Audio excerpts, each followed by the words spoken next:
आज श्रीनगर में interfaith dialogue का आयोजन इस बात का प्रमाण है कि पूरे दुनिया में भारतवर्ष एक ऐसी प्राचीन सभ्यता है जिसने युगों युगों से मानवता को ज्ञान, विवेक और कोएग्जिस्टेंस और अस्तित्व का मार्ग दिखाने का काम किया है। ये वह भूमि है जहाँ हर धर्म को आश्रय मिला, हर विश्वास को विकसित होने का पर्याप्त अवसर मिला और जहाँ मनुष्य को शांति तथा सद्भाव के साथ जीने की शिक्षा भी दी गई। मेरा मानना है कि भारत की पहचान सभी धर्मों के प्रति सम्मान में ही निहित है। और प्राचीन काल से हम देखें तो भारतवर्ष ने ऐसी मिट्टी तैयार की जिसमें प्राचीन आस्थाएं समान रूप से विकसित हो सके। आज संपूर्ण विश्व इस तथ्य को स्वीकार कर रहा है कि संसार में सबसे प्राचीन रूप से अगर हम कहें मत, आस्था, पूजा पद्धति जो भी या विश्वास, ये जो भारत प्राचीन भारत है, इन लोगों ने किसी पर थोपने का काम नहीं किया और जिसे अनेक नाम दिए जाते हैं। डॉक्टर करण सिंह जी ने कहा हिंदू धर्म, बहुत लोग सनातन धर्म भी कहते हैं। तो इन लोगों ने सबको स्वीकार किया, अपनाया और सभी के विकास को प्रोत्साहित भी किया और अनेक धर्मों के यहाँ आगमन के पूर्व हमारे यहाँ धर्म के बारे में जो बात कही गई, धारयति इति धर्म, मैंने धर्म का अर्थ है जो धारण करने योग्य है। जो धारण करने योग्य नहीं है उसे धर्म कहा नहीं जा सकता। ऋग्वेद में तो हमारे यहाँ कहा गया कि यच्चिदति सत्वताम असीन्द्र साधारणस्तम, हे ईश्वर, क्योंकि तुम सभी जनों के स्वामी हो इसलिए हम तुम्हारा आह्वान करते हैं। और अभी करण सिंह जी ने जो कहा उसको मैं दोहराना चाहूंगा और आगे वही कहा जा रहा है कि एकम सद विप्रा बहुधा वदन्ति, माने सत्य एक ही है लेकिन विद्वान उसे अपने अपने ढंग से बताने का काम करते हैं। 5000 वर्ष पूर्व अथर्ववेद में ये बात कही गई कि जन्म विप्रति बहुधा विवाचसम नाना धर्माण पृथ्वी यथोपसम। यह पृथ्वी जिस पर विभिन्न विश्वास और चेतना के लोग एक शांतियुक्त घर के समान रहते हैं, हम सभी को सुख दें। ये बात प्राचीन काल से हमारे यहाँ कही जा रही है। मुझे लगता है कि सहअस्तित्व और सर्वधर्म संभाव का इतना मजबूत आधार प्राचीन भारत ने तैयार किया और यही मुख्य कारण था जिसका जिक्र आदरणीय करण सिंह जी ने किया। ईसाई धर्म हो, यहूदी हो, इस्लाम हो, पारसी परंपरा हो, अनेक धार्मिक धाराओं को भारत में एक ऐसा वातावरण मिला जहां वे केवल सुरक्षित ही नहीं रहे बल्कि समृद्ध भी हुए। वैचारिक, आध्यात्मिक और सांस्कृतिक शब्दावली में मुझे लगता है कि मैं इसे भारतीयता कहता हूं, अभी ख्वाजा साहब ने हिंदुस्तानियत कहा और यही सर्वधर्म संभाव या सत्य की खोज, विविधता में एकता और वसुधैव कुटुंबकम जैसी साझा सांस्कृतिक चेतना का दर्शन भी इसी मिट्टी में पैदा हुआ है। जो हमारे प्राचीन ग्रंथ हैं, वेद और उपनिषद, ये 5000 वर्षों से भी अधिक पुरानी ज्ञान परंपरा के प्रतीक हैं और इन सभी ग्रंथों में बराबर सामंजस्यपूर्ण जीवन का संदेश ही दिया गया है। मानवता को यह शिक्षा दी गई है कि विभिन्न आस्थाओं के लोग एक दूसरे के विश्वासों का सम्मान करते हुए एक साथ रहें। मनुष्यों में न कोई बड़ा है और न ही कोई छोटा है। हम सब आपस में भाई भाई हैं और मिलकर सौभाग्य की ओर हम आगे बढ़ते रहें, ये बात हमारे पूर्वजों ने इसी देश में कही। और उसी तरह आगे भी कहा गया, एकैव मनुष्य जाति, यानी पूरी मनुष्य जाति जो है वो मूल रूप से एक ही है। मैं मानता हूं कि ये दर्शन भारतीय चिंतन की मुख्य आधारशिला है। हजारों वर्ष पूर्व हमारे ऋषियों ने जो घोष किया था कि सत्य किसी एक मार्ग, एक ग्रंथ या एक विचारधारा तक सीमित नहीं किया जा सकता। सत्य अनंत है और उसकी ओर जाने वाले मार्ग भी अनेक हैं। इसलिए भारत ने कभी भी विविधता को विभाजन नहीं बल्कि एक वरदान के रूप में देखा है। उसकी छवि भारत के मुकुटमणि जम्मू कश्मीर में भी साफ तौर पर लंबे समय से दिखाई पड़ती है। यहाँ सदियों से सौहार्द और सहअस्तित्व की यह भावना जीवन का मुख्य हिस्सा रही। सामान्य तौर पर, या मैं कहूँ कि जन सामान्य की भाषा में कश्मीरियत शब्द का इस्तेमाल बहुत होता है। उसकी चर्चा मेरे पूर्व के वक्ताओं ने भी की।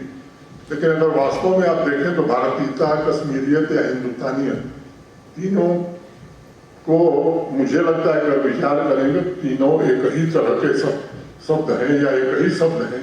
ये अलग अलग नाम दिए गए हैं और जो मूल भावना का प्रतीक इसमें यही है कि ये हमने प्राचीन काल से ही सीखा हुआ है। सभी धर्मों, संस्कृतियों और परंपराओं के प्रति समान सम्मान की भावना रखना।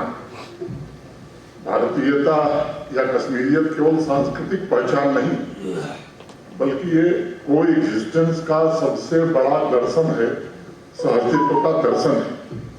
12वीं 13वीं शताब्दी में जब यहाँ इस्लाम का प्रसार हुआ, अनेक सूफी संत, इस्लाम के विद्वान यहाँ आए और उस समय भी भारत भूमि में ऐसी संस्कृति उन्होंने देखी जो प्रेम, करुणा और समभाव पर आधारित थी। और अनेक विद्वानों ने वेद, उपनिषद या बौद्ध धर्म, जैन धर्म की समरसता को सीखा। और यही नहीं, संस्कृत में जो ज्ञान मौजूद था उन तमाम भंडारों का अरबी में अनुवाद भी अनेक विद्वानों ने यहाँ किया, कराया। और तभी तो हमारे पूर्वजों की प्रार्थना यही है कि सर्वे भवन्तु सुखिनः सर्वे सन्तु निरामयाः, अर्थात सभी सुखी रहें, सभी निरोगी रहें। ये प्रार्थना मुझे लगता है कि और किसी दूसरे देश में किसी ने सुनी नहीं।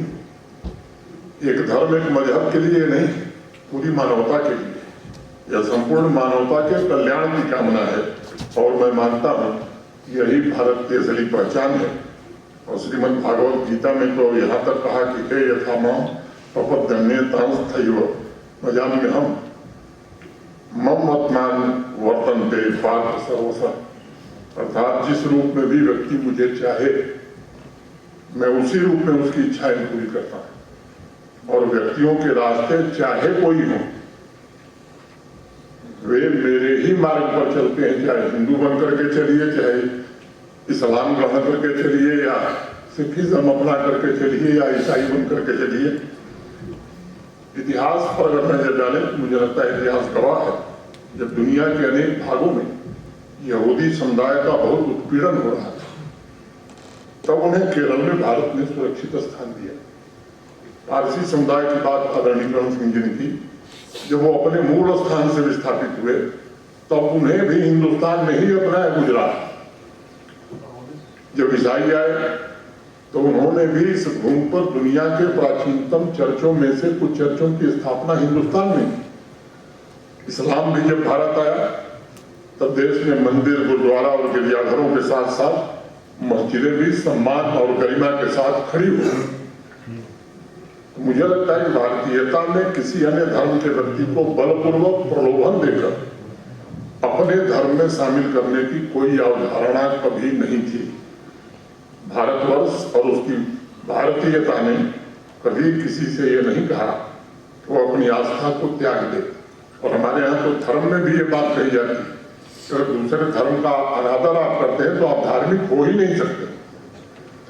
भारत ने सदैव ये बात कही है कि अपनी आस्था, अपना विश्वास साथ लाइए, अपनी परंपरा साथ लाइए और हमारे साथ सौहार्द पूर्वक रहिए और जीवन बिताइए। यही भारत की विशिष्टता है यही भारत दर्शन की महानता है और आज के विश्व के लिए यही भारत का संदेश है। मैं राष्ट्रीय उर्दू भाषा विकास परिषद और इंटरफेथ हार्मनी फाउंडेशन के इनिशिएटिव की पूरी प्रशंसा करता हूं कि उन्होंने समाज को जोड़ने के मिशन में बहुत ही महत्वपूर्ण भूमिका निभाने का काम किया है। इतिहासकारों का मानना है कि 13वीं शताब्दी में जब उर्दू का जन्म हुआ तब इसे हिंदवी कहा जाता था, यानी यह भारतीय भाषा फारसी, अरबी और तुर्की के मेल से बनी ये बोलचाल की भाषा थी, जिसे 19वीं शताब्दी में परिष्कृत करके फारसी अरबी लिपि अपनाई गई। डॉक्टर करम सिंह जी ने बहुत ही विद्वतापूर्ण बातें कही हैं। मुझे लगता है कि थोड़ा बहुत शेर शायरी मुझे भी सुनने का शौक है। डॉक्टर करम सिंह जी की तरह मैं कई दिन नहीं बोल सकता, कभी कभी मैं भी बोल देता हूँ। 13वीं शताब्दी से उर्दू के लेखकों जैसे अमीर खुसरो की लेखनी पर आप देखें तो वेद और उपनिषद इनका काफी प्रभाव पड़ा है। उसी तरह पर्शियन और सूफी लेखों पर भी भारतीय दर्शन की गहरी छाप है। मैं मानता हूं कि वर्तमान समय में जब दुनिया अनेक संघर्षों, विभाजनों और असहिष्णुता की चुनौतियों से जूझ रही है, तब ये दर्शन मुझे लगता है कि एक मार्गदर्शक या एक प्रकाश के रूप में दुनिया का मार्गदर्शन कर सकती है। जो हमारा दर्शन कहता है कि एक दूसरे की आस्था का सम्मान करो तथा मित्रता, धर्म और समानता ये सभी के बीच स्थापित है। हमारी सभ्यता में ऐसे अनेक उदाहरण हैं जो इस भावना को जीवंत रूप से प्रदर्शित भी करते हैं। हम सब जानते हैं कि विश्व के प्राचीन और महानतम ज्ञान केंद्र नालंदा विश्वविद्यालय ने चीन, तिब्बत, कोरिया और अनेक देशों के विद्वानों का दिल खोल करके यहाँ स्वागत किया।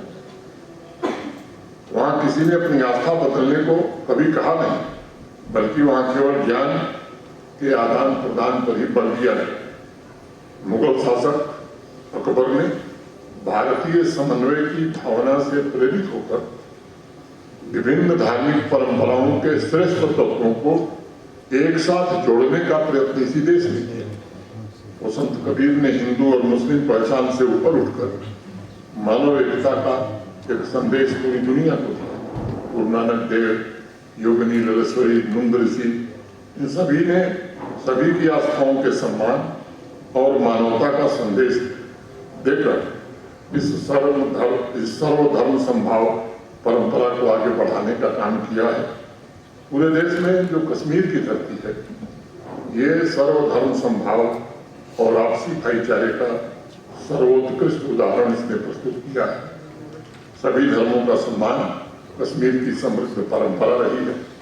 कश्मीरियत की भावना, ऋषि सूफी परंपरा, साझी विरासत, सभी धार्मिक स्थलों और त्योहारों का आदर सम्मान, ये जम्मू कश्मीर की असली पहचान है। वो माता वैष्णो देवी हो, बाबा अमरनाथ हो, दरगाह हजरत बल हो, गुरुद्वारा छठी पातशाही हो, सेंट ल्यूक चर्च हो, सभी समुदायों के लिए गहरी श्रद्धा और सम्मान के एक केंद्र है। लंदेज और शेखुल आलम, मीर सैयद अली हमदानी, बुलबुल शाह, मखदूम साहिब ने सांप्रदायिक सद्भाव और आध्यात्मिक शांति को बहुत ही बढ़ावा दिया। कल मुहर्रम पूरे उत्साह से सफलतापूर्वक यहाँ मनाया गया। मैं भी कल उस जलसे में शामिल था, मैं भी गया था। और आज शाम को इसी सभागार में अमरनाथ जी की यात्रा स्थल कैसे होगी, 4 बजे से इसी सभागार में बैठक भी है और कश्मीर के हर एक खित्ते से, कश्मीर के हर एक स्थान से उसमें बड़ी संख्या में लोग आएंगे। यही कश्मीरियत, यही जम्मू कश्मीर की वास्तविक खूबसूरती है। यह ध्यान देने की जरूरत है कि लाल देव ने क्या कहा था। उन्होंने कहा कि शिव सर्वव्यापी है और इसलिए हिंदू मुसलमान का भेद न कर, मौजान हयून तो मुसलमान। शेखुल आलम ने कहा खुदा एक ही है जिसके लाखों नाम और संसार भर में उसी का प्रकाश है। खुद ये कोई नाव छुस अच्छा। मैं भारतीयता और उससे उपजी कश्मीरियत के स्वभाव भविष्य के लिए मार्गदर्शक के रूप में देखता हूँ और ये आज मैं कह सकता हूँ कि आने वाले भविष्य में भारत ही दुनिया को सौहार्द का मार्ग दिखा सकता है या उसका दीप स्तंभ बन सकता है।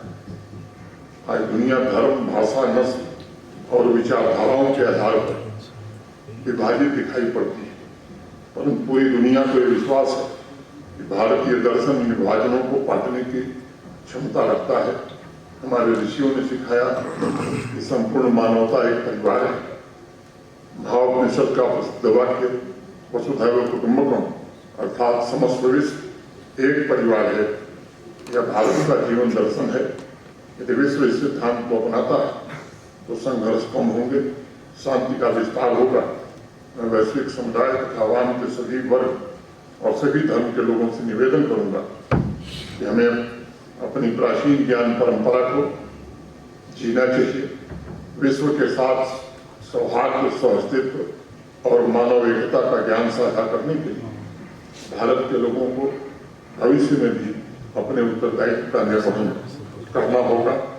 आज के इस इंटरफेथ डायलॉग से जरूर ये संदेश जाना चाहिए कि भारत एक महान विचार है, ऐसा विचार जो कहता है कि मानवता के साथ मिलकर ही जीना चाहिए, ऐसा विचार जो हर आस्था के सम्मान की बात करता है, ऐसा विचार जो पूरी दुनिया को एक परिवार मानता है।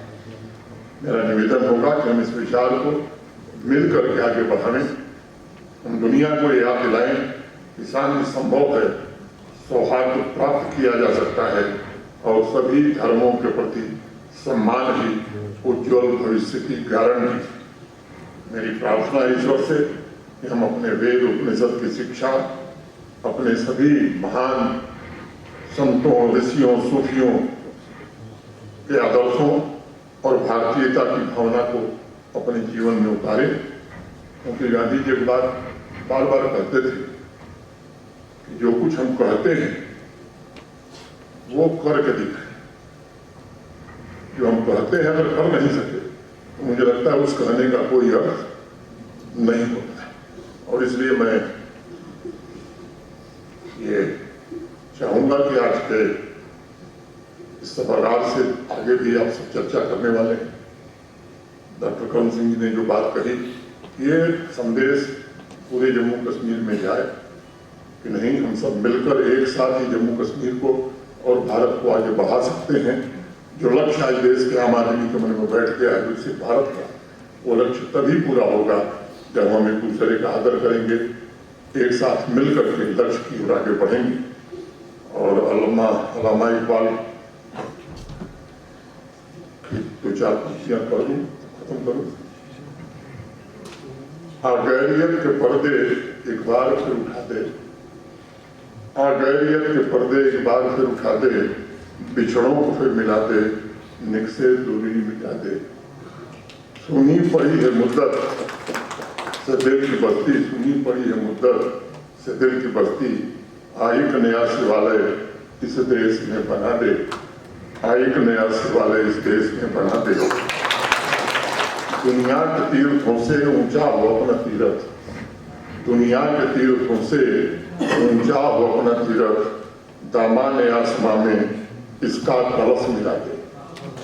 और सुबह उठ के गाएं, और सुबह उठ के गाएं मंत्र वो मीठे मीठे, सारे पुजारियों को मैं प्रीत की पिला दे, सारे पुजारियों को मैं प्रीत की पिला दे। शक्ति भी शांति भी भक्ति के गीत में हो, शक्ति भी शांति भी भक्ति के गीत में हो, धरती के वासियों को मुक्ति प्रीत में हो, धरती के वासियों को मुक्ति प्रीत में हो। बहुत बहुत धन्यवाद। जय हिंद, जय